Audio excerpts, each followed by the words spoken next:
Welcome to this free immigration help channel. In this video, I will show you step by step on how to fill out the application I-589, form I-589, which is the application for asylum. So as you can see, I have USCIS.gov official US Citizenship and Immigration Services website open in front of me. All the information that I will be providing in this video is directly from the official government source. This is the government website, as you can see, .gov. All the information that I provide in my videos on this channel are directly from government sources. I don't use any third-party websites or anything like this. Before we begin, I wanted to quickly mention that I am not an immigration attorney. This is not a legal advice, so keep that in mind. Also, I wanted to thank all of the supporters of this channel. I appreciate your support, and this enables me to make more content for this channel. Okay, so let's begin. I will show you first of all how to find the application, and then I will show you everything else. So let's start with that. We're gonna click on Forms right here at the very top navigation menu, and then we're gonna click on All Forms, which will give us, yes, all of the forms that all the applications, petitions that are available from USCIS, and we're gonna scroll to I-589, application for asylum and for withholding of removal. Now I got a few questions regarding this withholding of removal and what that means. Basically, it is when you are in the removal proceedings, when you are scheduled to be deported. Maybe you're already detained and you're waiting for the deportation. If you are trying to basically withhold those removal proceedings, that's the application. Basically, you're applying for asylum, showing that, hey, you know, I cannot go back to where I came from because my life is in danger. There's this imminent threat to my life, so I am filing this application so that I can stay here, right? Applying for asylum and withholding of removal. Now, asylum, if you probably already know what it is, but if you're not, if you're just watching this video for informational purposes, basically it's a very similar status to a refugee status. The only difference is that refugee is filed from the country where the person is from, and then asylum is once they are here, they're applying for asylum. In both situations, it's the imminent threat to the person's life based on their religious, political views, whatever kind of group affiliation, right? There's a lot of reasons why you might be persecuted, all right, for certain things in certain countries. So as you can see, this is the page for I-589 form. This is the main form and main application for the asylum. In this video, I'll show you step by step on how to fill it out. Also, we will talk about where to file your filled out application, how much does it cost, and a few other things. But the very first thing let's start with is the edition date. Now, before opening up any of the documents, if you're following this video, you know, obviously, you know, people will be watching it the same day I made this video, and people will be watching it a year from now. All right, so make sure to check the edition date. It's very, very important. USCIS consistently update and renew their applications and petitions, so you want to make sure that this is not outdated. If it is outdated, chances are it's still very similar. You still can probably follow this video, but keep in mind that not everything is going to be exactly as shown in this video because things get updated. As you can see, it was recently updated in October 12th 2022, all right, and right now it's February 19th 2023, but as you can see, they're still accepting the edition from July 26 2022, which is a few months difference, so they still accept it. Previous ones though, probably not, so keep that in mind. Okay, so what we're gonna do is we're gonna open up a few forms, but before I do that, I wanted to mention something very, very important in this video. As you can see, currently, as of right now, just a few months ago, I think, I'm pretty sure a few months ago, you were not able to file this form online. You are able to do that now, which is absolutely great, and I highly recommend you filling out this form online. All you have to do is just click on this, register for USCIS online account, and you will have options, just applications, scroll down menu, select I-589 and start filling it out like a regular paper application. In this video I will show you the paper application, but it's exactly the same thing, exactly the same questions, exactly the same process for the most part, so just follow along. And if you want to fill out the paper application, it's fine too. It's just whenever it comes to online applications, you will save a lot of time if you stick to online applications. Okay, so I'm gonna open up a few documents that are available here. One is the form I-589 itself, and another one is the instructions for the form I-589. Both are PDF documents. I'll put the links in the description below, so you don't have to browse through it and just open them up. And before you start filling out the application, I highly recommend going through this document through the whole instructions. Basically, it's as straightforward as it can be. Each single part is described here in instructions. In this video, I will show you and we will talk about each part in detail. But if you read it through before filling out the applications, you will already be familiarized with most of the process, which will make following this video very, very easy for you. So I recommend pausing this video, reading through the instructions, and then getting back to it. Okay, so if you're ready, let's get into the form I-589, application for asylum and withholding of removal. And if you have filled out any other forms from USCIS, you know that usually there is a big start of the form where it's specifically for immigration officer. As you can see here, there's nothing like this. You just go ahead and start from the very beginning. So for the purpose of this video, we're gonna use our usual suspect, John Doe, who's from Brazil. He came from Brazil and he cannot go back. He came on a student visa and he cannot go back because he's being persecuted based on his political affiliation. He was following one party in Brazil, resistance party, let's just say that. And because of that, government did not like him. The existing government didn't like him. They persecuted him. He was attacked a few times. So finally he got accepted to the university here in the United States. He came here and he realized how free this country is, how great this country is, and he decided to stay here. So he decided to apply for asylum because he's afraid to go back. Okay, long story short, right? Obviously there's a lot more stuff. Obviously we'll have, you know, every applicant, but this is kind of to go along with this application. So let's start with this very first one right here, this little checkbox. Check this box if you also want to apply for withholding of removal under the Convention Against Torture. So it will not be applicable to a lot of applicants, but if it is applicable to you, if you are currently in the removal proceedings, then you want to make sure that you check this. If you're not, then it doesn't apply. We will just go along with the application for asylum. So information about you, part A, is as straightforward as it can be. Alien registration number, if you have any. In our case, John Doe, obviously he's still a student. He did not have any kind of immigration process started, nothing like that. So he does not have the alien registration number. So he will just put not applicable or none. If you do have the alien registration number, if you had any kind of immigration process before, maybe you were in removal proceedings and you were assigned an alien registration number, put it here. But don't leave any blank spaces. I say it in every video where I explain how to fill out these kind of applications. Don't leave any blank spaces. It's extremely important. I'll probably repeat myself again. US Social Security number, well, because John Doe is still a student, he never worked here, so he does not have a Social Security. So again, we will put none here.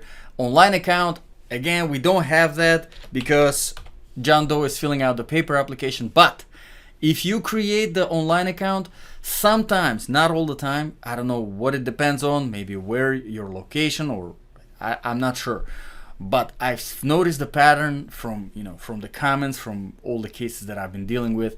Whenever it comes to registering for online accounts, sometimes you do get the email with USCIS online account number. Sometimes you don't when you register. If you didn't get it, that's fine. Just put none or not applicable. If you do have it, put it in here. So complete last name is going to be Doe, first name John, and then the middle name, he does not have it. So instead of putting none, I'm going to put not applicable. That's just my recommendation, just so that by mistake, nobody thinks that your middle name is none, because it's still a word. We want to make sure that we're clear. And A means not applicable. What other names have you used? If you have any other names, if you ever used any other names. If not, not applicable. Residence in the US, obviously the address where you physically reside. And we will talk about two different kinds of addresses later, because I'm pretty sure the mailing address is going to be here as well. This is where you physically live. So obviously address, city, state, zip code, pretty straightforward, your telephone number. And yes, obviously you must be residing in the United States to submit this form. Very, very important. If you are not physically in the United States, you cannot apply for asylum. It should have mentioned probably in the very beginning of the video. But if you're filling out this form, if you're looking for instructions, you most likely already know that. Now we got the mailing address in the US. Now this is where you actually get your mail. Most of the times, physical address and mailing address is exactly the same, but sometimes it's different. Sometimes you live in one place and you get the mail in another place that is more kind of a reliable, stable, maybe location. Maybe it's your friends. Maybe you don't have a permanent address yet where you live. So you assign the mailing address to some other place where you know they're not going to move or something like this, and the mail is not going to get lost. That would be the situation. But if it's not, just put the same address. If different from above, just put not same address, right? If it's the same exact address as a physical address, so obviously you don't have to fill it out. Just put not applicable everywhere here. Obviously we got gender, marital status, single, married, divorced, date of birth, city, country of birth, present nationality, obviously Brazil in our case, nationality at birth, race, religion, and moving further to box 18, check the box A through C that applies. A, I have never been in immigration court proceedings. B, I am now in immigration court proceedings. And C, I am not now in immigration court proceedings, but I have been in the past. Okay, so whichever one it is, whichever applies to you, select that. Moving further, when did you leave last? When did you last leave your country? So that would be your country, your domicile country where you came from. What is your current I-94 number, if any? I-94, I have done a video on this channel on how to pull that I-94 record, so check it out if you're wondering. List each entry into the US beginning with your most recent entry. All right, so if this is not your first time in the United States, fill all of them out, and if you need additional space, I will show you later in this video at the end of the application how to add additional fields to this application. Obviously, if you're doing it online, it's not a problem at all. What country issued your last passport or travel document? Passport number, travel document number, if any, expiration date. What is your native language? Are you fluent in English? What other languages do you speak fluently? Okay, we are not filling out. This is for immigration purposes only. Moving further to still part A, now part A2, information about your spouse and your children. If you're not married, just put your children, skip to your children below. You can do that. This still don't leave. If you're filling out online application, that's fine. It's okay to leave blank spaces. But with paper application, you don't want to leave blank spaces. So in our case, John Doe is not married, so I click that not married, and then we're gonna put everywhere in each field not applicable. And some of the fields, which here you can see that they're all grayish, and I can fill out all of them with not applicable on computer, but some of the fields will probably come across them. You won't be able to fill out on the computer if you're filling out paper application. You will have to print it out and then manually go back there and enter whatever it is that you need to enter. But we will get to that. So all of this not applicable because this guy's not married. If you are married, then that's where you're putting your spouse's information. If in the US, is your spouse to be included in this application? Obviously, most likely, if you're applying for asylum, most chances are, unless your spouse is not from that country and they're different. If you have any questions regarding that, just drop them in the comments below, because there can be plenty of different situations. Obviously, children, Same thing as for the spouse, information for your children. In our case, we don't have children, so I'll just put I do not have children. If I have children, I put I have children and then the number of children, and then I'm filling out this information for each child. There is 1, there's 2, 3, 4. So there are 4 spaces for 4 children. If you need more spaces, if you have more than 4 kids, I'll show you again. There's an attachment to this application that you can add. Online, you're not going to have any problems.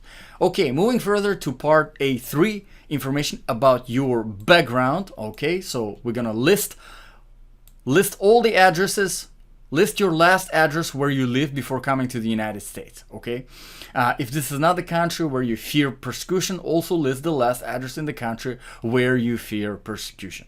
Pretty straightforward. Provide the following information about your residence during the past 5 years. Again, pretty straightforward. All the places that you lived in during the past 5 years. Again, if you need additional space, I'll show you how to add that. Please provide the following information about your education, beginning with the most recent school that you attended. Okay, so name of school, type of school, location, attended from, to. Straightforward. Provide the following information about your employment during the past 5 years. So employment, pretty straightforward.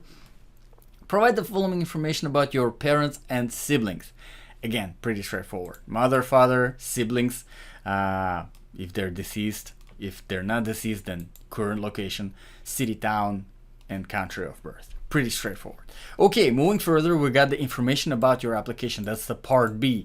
Now we are getting in I would say the core of this application, because your application is based on the threat. All right, you cannot go back to the country where you came from because you fear for your life. And this is the part where you will be describing why, what is going on. So here I'd recommend again pausing the video and kind of writing down maybe not the whole statement, which you will have to prepare anyway, but at least the core kind of like key events that happened that led you to fleeing the country that you fled from and came to the United States, and the existing threat that you were afraid of, why you don't want to go back there. All right, and that will help you fill out this part of the application. Now, as one of the things, we will talk about that later in a more detail after we're done with the application, when we were talking about the things that you have to provide with this application, the evidence, the documents, supporting documents.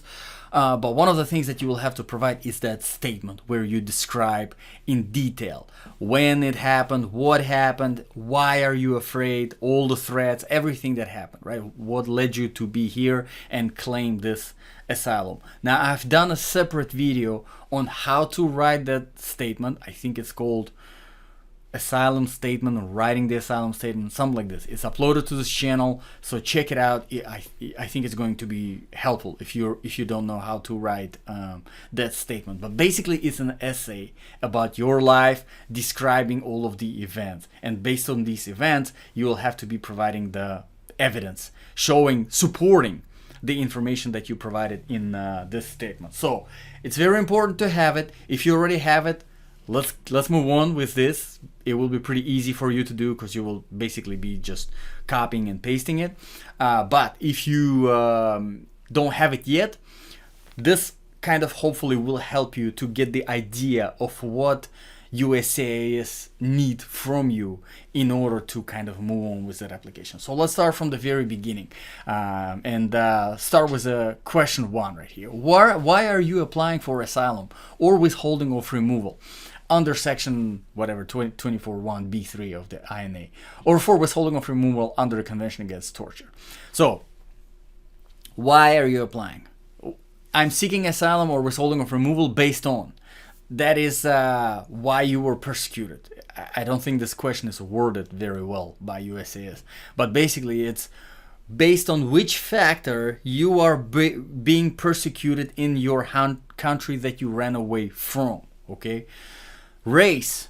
So let's say you're a certain race and the country is predominantly another race, and that another race, which is in the majority, they don't like this minority race and they're persecuting you based on your race. That would be the answer. Religion. Let's say this country is predominantly a certain religion, but you're of a different religion, and this country doesn't like that religion, so they're persecuting you based on the religion. Nationality. Maybe your nationality is different from what the majority nationality is, and this certain nationality is being persecuted. Political opinion, like in our case, that's what I said in the beginning of this video. John Doe from Brazil, he was running away because he belonged to a certain political party that was not very popular, but it was, well, it was not very popular in the way that the government didn't like it, the existing government didn't like it. So that's what we're going to select here: political affiliation, political opinion. But there's also an option for membership in a particular social group, and there's also torture convention, which is, again, it's not going to be applicable to some people, but if it is applicable to you, then you know it, and you know that it's here, and you can select it. Okay, so let's move on to stuff where we're going to be actually filling out stuff. It's part A of the one. Yeah, it's getting very deep into the application. Have you, your family, or close friends or colleagues ever experienced harm or mistreatment or threats in the past by anyone? Obviously, if you're claiming asylum, if you are afraid going back to this country, then your answer is going to be yes. If it's no, well, that's kind of defeats the purpose of this application. Then you're not really afraid of anything if you never had any threats. So most likely your answer is going to be yes. If it is yes, there are a few things that you can concentrate on answering in this here. And as you can see, I cannot type in this one. This is one of those fields where I will have to print out the application and then fill it out by hand with black ink. Remember, black ink. Okay, so number 1, what happened? Number 2, when the harm or mistreatment or threat occurred. Number 3, who caused the harm or mistreatment or threat, and why you believe the harm or mistreatment or threat occurred. So we have what, we have when, we have who, and we have why. These 4 questions I want you to remember whenever you are writing your statement. And again, if you already have the statement, all you have to do is just break it down into shorter sentences. Let's say there were several events, right? It wasn't just one threat. Because think about this. If you are applying for asylum, right, your life is in danger. You're afraid to go back to your country. If it was something minor, like somebody on the street said, hey, you belong to the party of losers or something, that's not a threat. That's not imminent danger. Your life is not in danger. Yeah, maybe somebody embarrassed you or humiliated you or something like this, but your life is not in danger. Okay, so that's not going to be sufficient. Let's just say that for this application. What this expects, basically the expectation of this application, USCIS expectation from you as an applicant for asylum, is to say that I was attacked, whether verbally, it should have been serious attack, not just some bad joke, right? Or physical attack. Who attacked you, when it happened. So it happened December 2nd, 2020 at 6 p.m. or 6:30 p.m. as close as you can remember, as close as you can, right? Who attacked you? There was one guy from that party or whatever, or a police officer or some government hired goon or whatever, I don't know, right? And why you believe they attacked you. They attacked me because I was standing on the corner giving out the flyers, political flyers, I don't know, whatever. But you get the point. It has to be very detailed, and if obviously most likely you will have multiple events like this, all right? Most likely. It's not going to be just one, because if it was just one, doesn't necessarily justify, unless it was like a serious attack on your well-being. But those multiple events, you will have them in great detail in your statement. For this, you can break them down on this and that. This happened, this happened, this happened. Few sentences for each event, and they will all, for the most part, will fit in here. So this is a brief overview. The statement is a detail. Okay, so this, the first thing that the immigration officer reads a few sentences, like, okay, this is a serious case. This person's life is in serious danger. He definitely cannot go back. I want to go further and investigate and read the statement. Now the immigration officer is reading the statement and finds out everything in greater detail. Then they invite you for the interview, you provide all the evidence, you see how it works. Okay, so let's move on to B now. Do you fear harm or mistreatment if you return to your home country? Again, if you say no, then you don't really qualify for asylum. So most likely your answer is going to be yes. Here again we have what harm or mistreatment you fear, who you believe would harm you, and why you believe you would or could be harmed or mistreated. Again, this will have to go along with your statement, with why you're being persecuted, based on which. Again, if it's a political opinion, it's like, yes, these guys, they're still hunting me down because I was giving out the flyers, I was participating in the protest, I was giving a speech and whatever where I was not supposed to, or something like this, right? I was speaking against the government, current government, or something like this. There you go. Again, from your statement in great detail. Okay, so moving further to part B, information about your application. We have number 2. Have you or your family members ever been accused, charged, arrested, detained, interrogated, convicted, and sentenced or imprisoned in any country other than United States, including for an immigration law violation? If the answer is no, no. If the answer is yes, then you have to provide additional details. Why? Again, you can be, or your family, you or your family can be illegally imprisoned by that government of that country where you ran away from because they didn't like your political views and they wanted to scare you down a little bit. All right, it happens. It happens all over the world. Happens everywhere. Same thing goes with the statement. Have you or your family member ever belonged to or been associated with any organization, groups in your home country, such as but not limited to a political party, student group, labor union, religious organization, military, paramilitary group, civil patrol, guerrilla organization, ethnic group, human rights group? Again, if the answer is yes, then you provide the details. If the no, moving further. Do you or your family member continue to participate in any way in these organizations or groups? Again, if you're not there, but you're here, but there's internet, so you can somehow over internet participate in this political activity that you're doing. If that's the case, you provide this information here. If no, then no. Okay, moving further. Are you afraid of being subject to torture in your home country or any other country to which you may be returned? In our case, definitely, absolutely yes, because John Doe still belongs to the political party. He's still against the government that is currently in Brazil. Probably shouldn't say stuff like this on the internet, but this is an example. Just an example, example purposes. Again, filling out the information here, why he's afraid, what kind of consequences he will be facing if he returns back to the country. All right, moving further. Have you or your spouse, your children, your parents, or your siblings ever applied to the U.S. government for refugee status, asylum, or withholding of removal? If yes, then explain. If no, then no, and just leave this blank for now because you can't fill it out here in the paper application.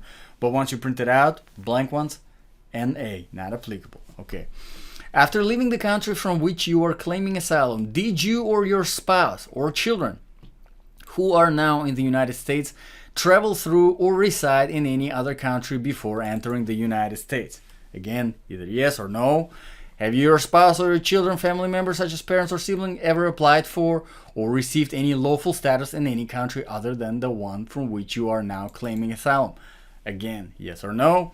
Have you or your spouse or your children ordered, initiated, assisted, or otherwise participated in causing harm or suffering to any other person because of his or her race? Hopefully the answer is no, okay? Common sense. Still going on about additional information about you. After you left the country, when you were harmed or fear harm, did you return to that country? Hopefully your answer is no, because I've dealt quite a few cases where people applied for asylum and then they went back to the country where they came from, and it looks really bad. Okay, it looks very it takes away everything from your application because you just said that you're afraid of going back to the country, and yet here you are going back to that country. So you must have very, very serious circumstances to justify that. Okay, very serious. But most likely you will have some problems during the interview, during your whole asylum case. If it goes to the court, in the court, you're going to have to answer a lot of questions. And chances are your asylum claim will be denied. So hopefully it's no for you. Okay. Moving further, are you filing this application more than 1 year after your last arrival in the United States? This is another very important point that I wanted to mention here in this video, is that, and I've seen it again. I've seen it happen. People come here to the United States on whatever status, right? Whether it's B1, B2, F1, work visa, whatever. And then they want to stay here and they apply for asylum, but they apply, 2 years, 3 years down the road. Again, that's not good. And you can see, well, if you don't see why it looks bad, let me put it to you this way. If you are afraid of going back to the country where you came from, and you came here, right? You're now here, away from that threat. Don't you think if that threat was a real threat, the first thing that you would think about is to make sure that you stay here and never have to go back there? Meaning that applying for asylum is a priority. Makes sense, right? So why would you wait? Okay, I understand. Few months, maybe 6 months, while you acclimatize here, right? You kind of figure out how things work, you learn a little bit more, you learn about immigration, you learn about USCIS, all that sort of stuff. But 6 months, past 6 months, past the year, now that's a little bit pushing it. Now it's a little either recklessness or just you maybe never had a threat after all. So it's very important, if you're applying for asylum, to apply within a year. Can you still apply if you've been here longer than a year? Or even went back? Yes, you can, but prepare to do some serious explaining, okay? Keep that in mind. Again, if you have any questions, drop them in the comments below. Okay, let's move on to the very last question here in the part C, I think that was. Have you or any member of your family included in the application ever committed any crime or been arrested, charged, convicted? Again, hopefully the answer is no. If yes, then you'll have to explain. Okay, good news, we are done with the application. We're not anywhere near being done with the whole application package, but just the application itself, we're done. So here, you're just putting the signature, writing your name in native alphabet. If it's different, not in, if it's different than, English, Latin, whatever. Your spouse, your parent, children assist you in the application. Again, you're filling out this information, yes, no. If yes, then you're filling out their information. Did someone other than your spouse, parent, or child prepare this application? Asylum applicants may be represented by counsel, yes, no. This obviously you'll have to sign once you print out this form, but you can type in the address in this format before printing out the application if you're signing it the same day. Now, if there's somebody else who helped you prepare this application, that's where they go. This part F to be completed at asylum interview, so don't fill it out. That's the only thing that you need to leave blank. And to be completed at removal hearing, if applicable. Hopefully not applicable to you. Now, at the very end here, you will see there's a supplement A for the form I-589. List all your children regardless of age or marital status, so you'll have to fill this information out here. Additional information about your claim to asylum. Now here, this is the page that I was talking about, where if you do need additional space, you kind of ran out. Maybe you were typing too much or something, or writing too much.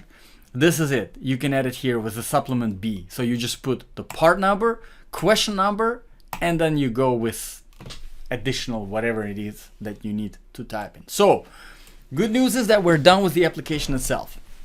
But there's a few other things that I wanted to show you in this video so that you are ready to go. I'm going to keep this open. We're probably not going to come back to that, but we'll come back to this page right here. So, couple of things. Filing fee. All the applications, everything that you're doing with USCIS application, they have application fee, they have biometric fee. The great news with the asylum application is that it costs zero. Biometric services may be required at no cost to you, which not maybe, they definitely will be. You will be going to biometrics appointments, and if you're not familiar with biometrics appointment, basically that's where you go, you do the fingerprint, you're taking the picture, that's it. And it's usually done at least once a year. So as you have the application going, you will keep getting this biometric appointments. Just don't miss them. It's very important. You have to go to each and every single one of them. It's very, very important. But that's a good news. Filing fee, there's 0. Now, if you still decided to file this application by mail, I'll show you where to file it. Again, I highly recommend you fill it out online. You will save a lot of time, But if you do decide to file it by paper, let me show you where to file it. So, based on where you live, you will have different addresses. So let's say our John Doe lives in New York. Let's see, where is New York? If you live in, nope, New York's not here. Aha, so New York is here in the second field. And looks like John Doe will be sending it to the California Service Center. All right. Yes, so if you live in New York, New Jersey, New Hampshire, these states, you're sending it to California Service Center. If you're sending with USPS, if you're sending it with FedEx, you're sending it to California Service Center, but not the PO box, but the actual address. I do recommend sticking to the USPS. Just my personal recommendation. That's how every application that I ever dealt with was sent, and never had any problems to the PO box. Again, this is just my personal recommendation. Just keep in mind, if you're sending USPS, you're sending it to PO box. If you're sending it courier, FedEx, UPS, or DHL, you're sending it to the actual address. Now, if you live in these states, you're sending it to, where is it, Texas? Yes, to Texas Service Center, looks like. And then if you live in these states, you're sending it to Nebraska Service Center. So there are 3 different addresses. Make sure you send it to the correct ones. Now, let's talk about a little bit about the stuff that you will actually need to provide.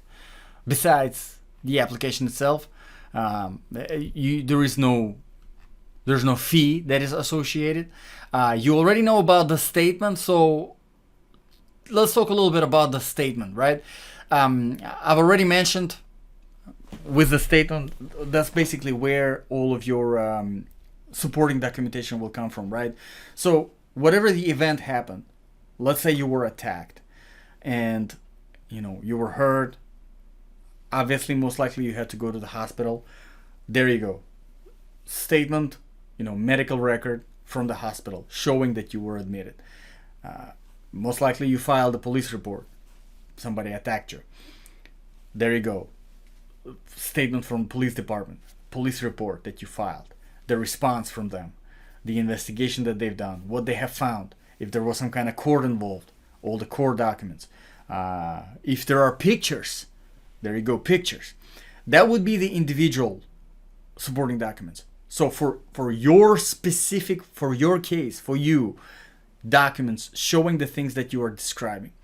But there's another type of documents that you should attach to your application.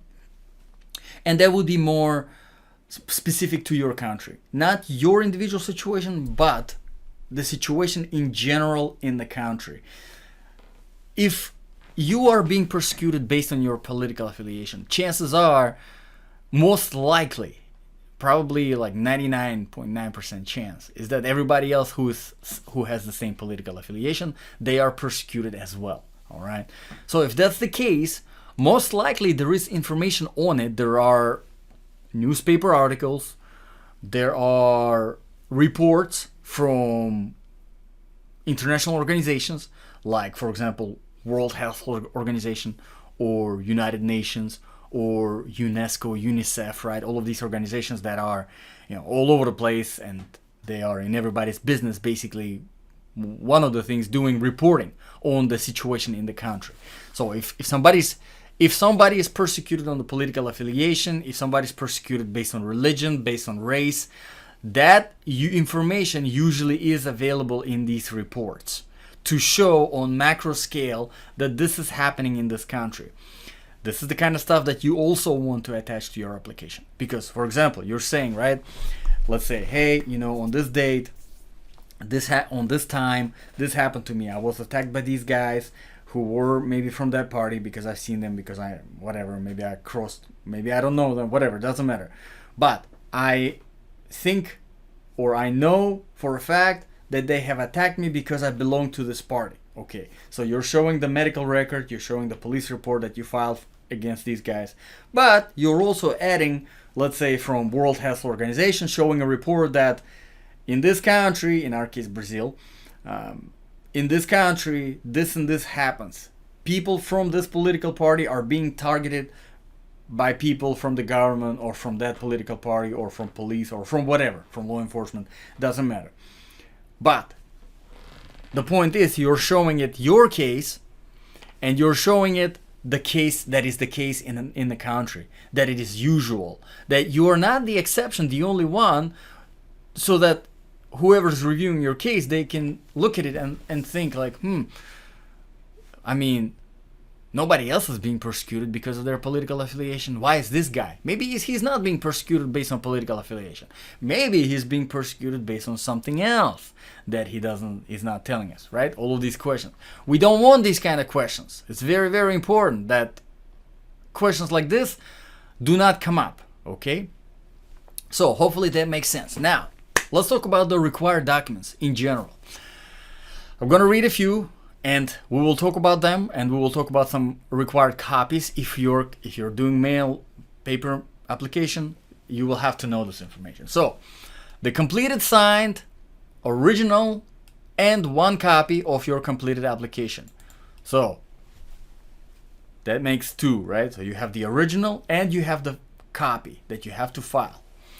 And the original and one copy of any supplementary sheet and supplementary statements. If you choose to submit additional supporting material, see section 7, additional evidence that you should submit in part 1 of these instructions, you must include 2 copies of each document. You should make and keep an additional copy of the completed application for your own record. So, what is recommended here is to have an original and to have 2 copies of everything, right? So, you are sending the original and a copy of your application. You're sending a copy, 2 copies, the original and 1 copy of any supplementary sheets, that's original. And then whenever it comes to evidence, you must include 2 copies of each document. So whenever it comes to the evidence, you are not sending the originals, you're sending 2 copies. So what you're left with is the copy of your application, the copy of your statement, and then the original evidence that most likely you will be asked to bring to your interview, and you should bring it to your interview regardless. Okay, so moving further, an additional copy of your completed application form I-589 with supplementary statements for each family member. In our case, it was just one John Doe. So, but if you have additional family members on your application, you have to add an additional form I-589 for each one. Very important. 2 copies of primary or secondary evidence. Okay, so that makes sense. We just mentioned it. Whatever evidence you have, you're adding 2 copies of it to your application package, and you're keeping the original. 1 passport style photograph, straightforward. 2 copies of all passports or other travel documents. Again, you're keeping the original and sending 2 copies. If you have other identification documents, military, national identification card, birth certificate, driver's license, whatever it is, again, we recommend that you submit 2 copies, but you keep the original. Okay, so copies. Documents filed with this application should be photocopies. All right. If you choose to send an original document, USCIS or the immigration court may keep that original document for its records. Now, whenever it comes to the translations, I get this question a lot on this channel. Obviously, a lot of these documents, a lot of these, evidence, they will be in different language. Chances are, most likely. Now, the translations, they work very, very simple. It's very straightforward. All you have to do is you have to translate. If it's short document, like for example, I don't know, birth certificate, just that information, right? Very straightforward, very easy. If it's, for example, news paragraph, that's a little bit more to translate. You can just translate the thing that matters, highlight it in the copy, all right? Make it easy. and then this translation, it will have to be certified. Now the certified translation is very simple. It's most likely not even gonna cost you anything, because all that needs to happen with the certified, for the translation to be certified, is, let's say we have John Doe. He's from Brazil. He speaks English too. He translates it himself, and then he has a friend who is whoever, I don't know his name.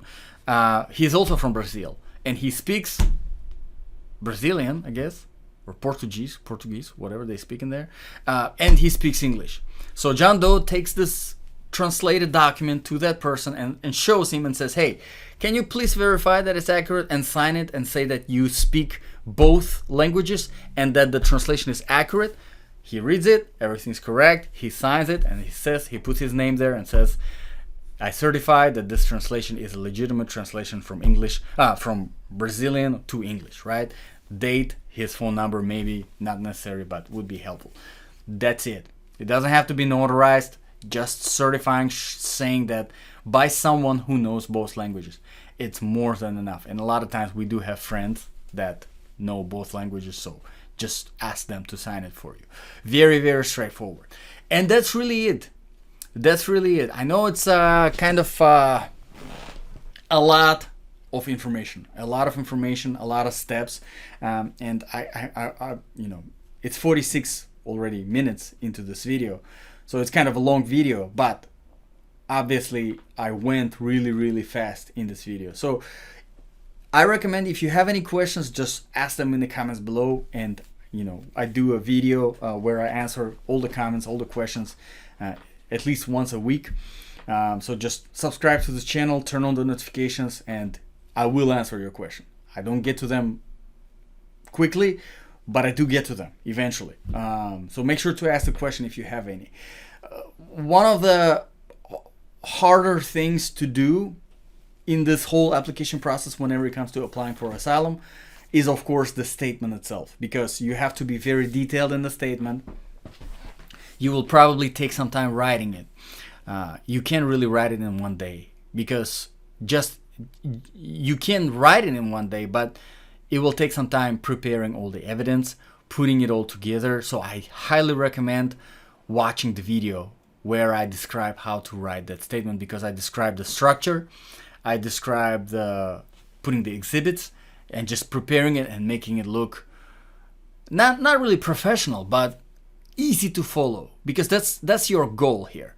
Your goal here with this application is to show the immigration officer that you really experienced all of the things, you really are threatened, you're afraid to go back, you can't go back, your life is in danger if you go back, okay? Your only chance here to continue living and like a normal person striving, right, for a better life, is to be here in the United States. You cannot go back. You cannot go back.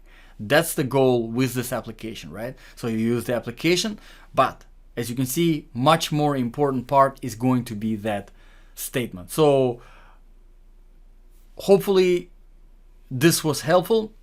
If you have any questions, drop them in the comments below. I will be happy to address them.